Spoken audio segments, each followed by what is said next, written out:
Item 8, public hearings. Notices have been published, posted, and mailed. Waive reading and adopt ordinance establishing temporary moratorium on the establishment and operation of medical marijuana collectives. City Attorney?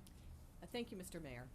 The issue before the City Council this evening is whether to adopt a moratorium. And a moratorium is a temporary ban on a particular use, and in this case on medical marijuana collectives. First, I'd like to provide you and the public with a little bit of the legal framework for the issue that is before you tonight.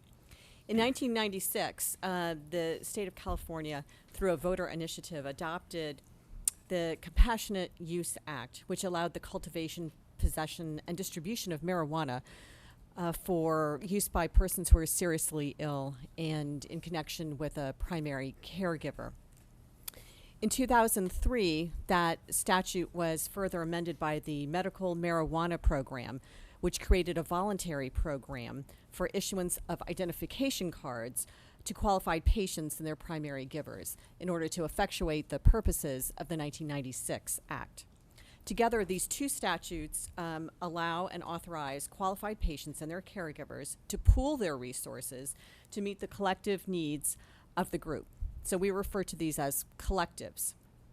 It also, through case law, creates a limited defense under state law to the possession, use, or distribution of marijuana that is for qualified patients and qualified caregivers. Now, there's some things that the law did not do, which people seem to be confused about. One of the things is that it did not allow for dispensaries, that is, the retail use, the sale of marijuana. It did not allow for that.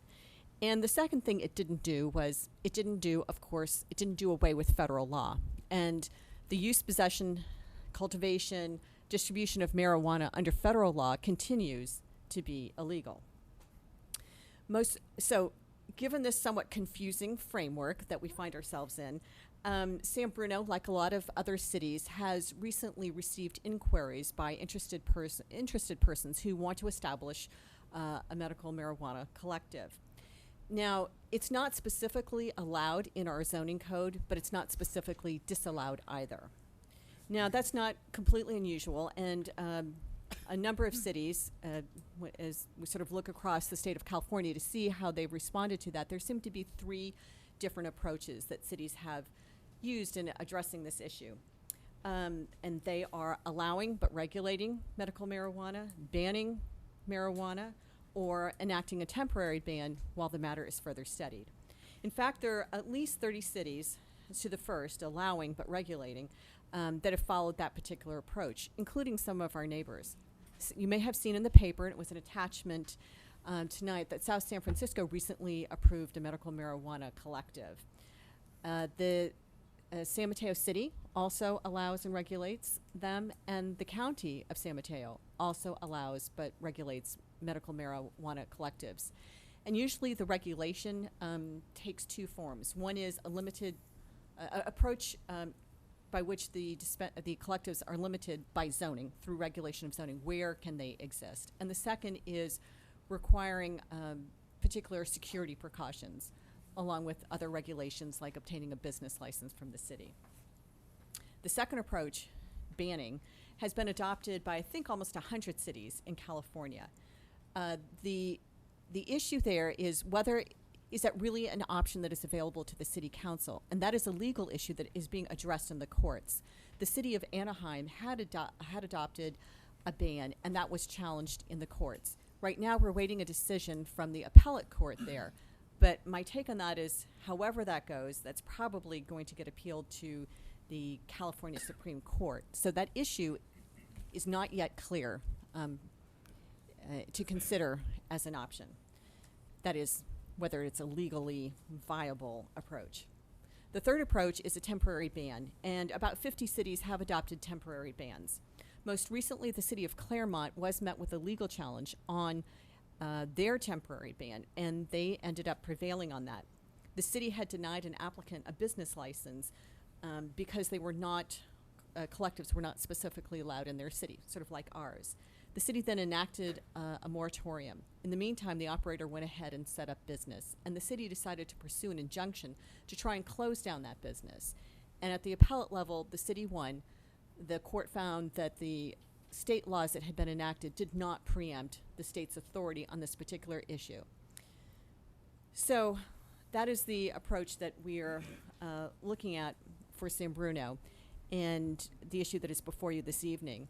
The benefit to the city on enacting a moratorium would be these things.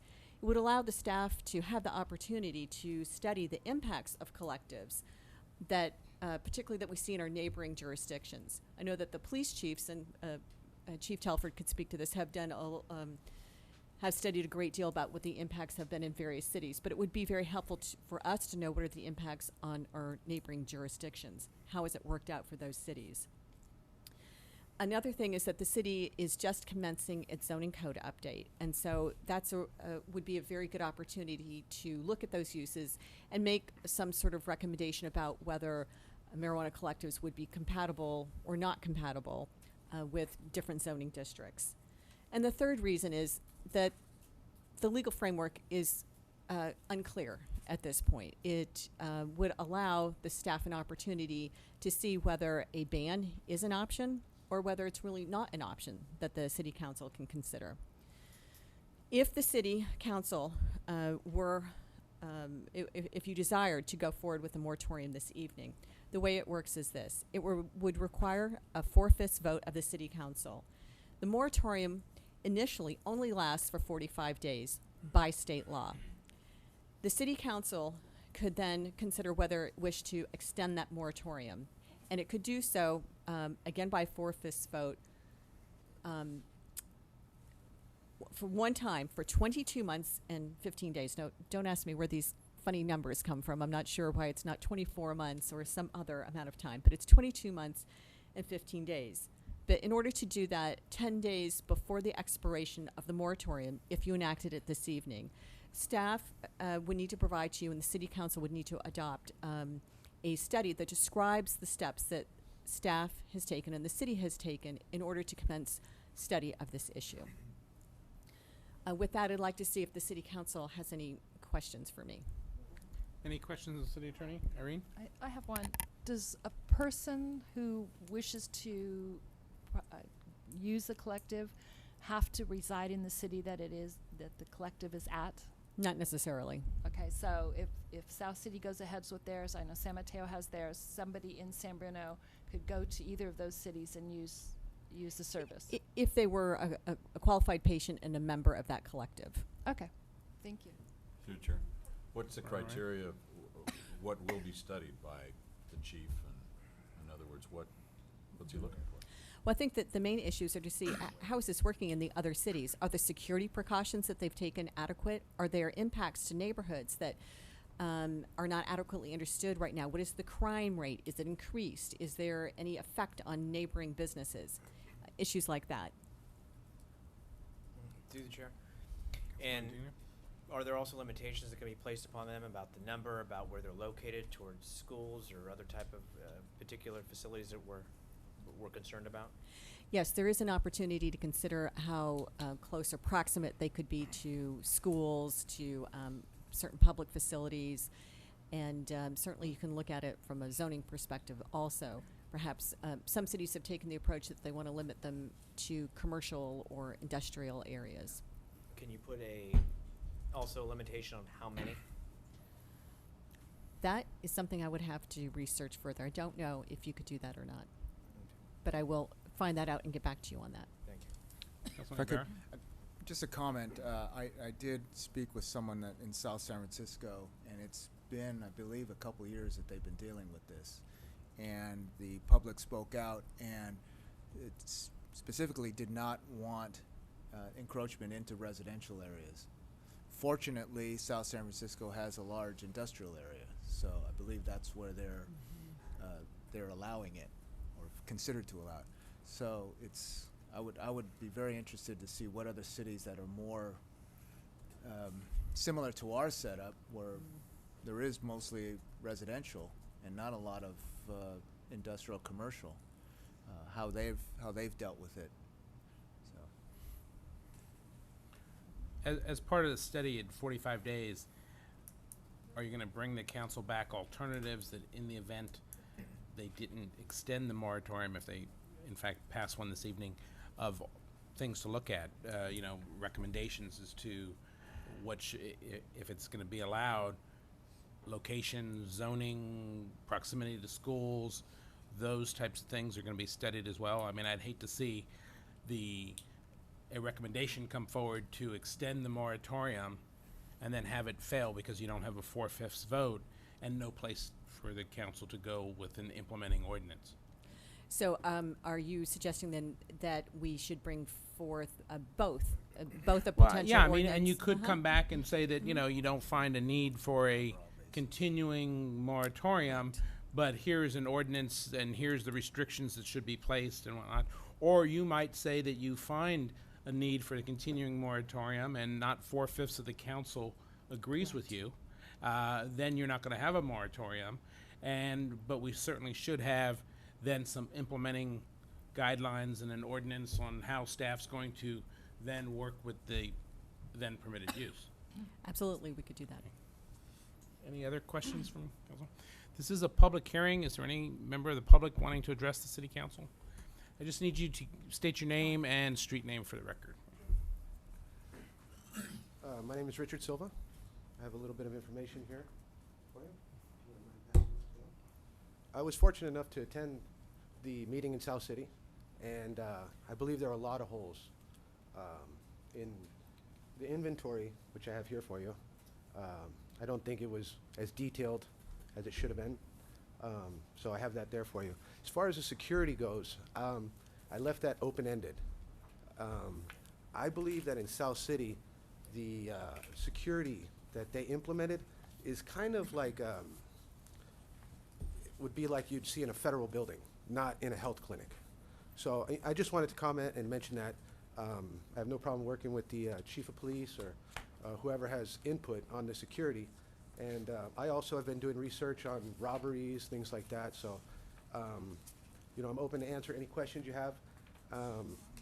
Also, I'm also interested and open in anywhere in San Bruno. So any type of zoning that you have, I'd like to be first in line to occupy that. And I've been in this business by choice. I don't have to do this. I manage restaurants for a living.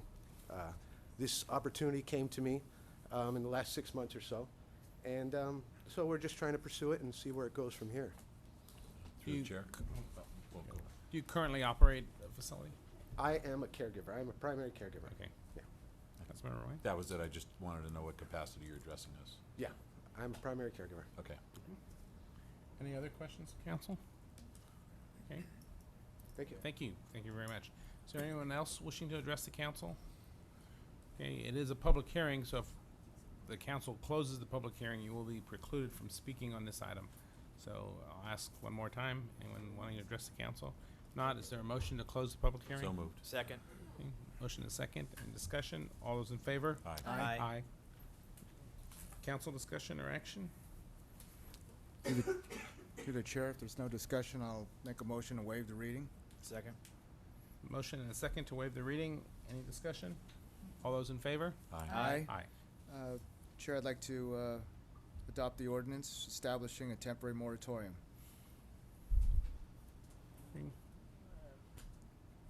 The city clerk has Clerk asked is me out. to do her function, so I'll try to stumble through this. Okay. All you have to do is Roll say call, roll please. call. Roll call, please. And call the names, okay. Councilmember Ibarra? Aye. Councilmember Medina? Aye. Councilmember, Vice Mayor Ruane? Aye. And Councilmember O'Connell? Aye.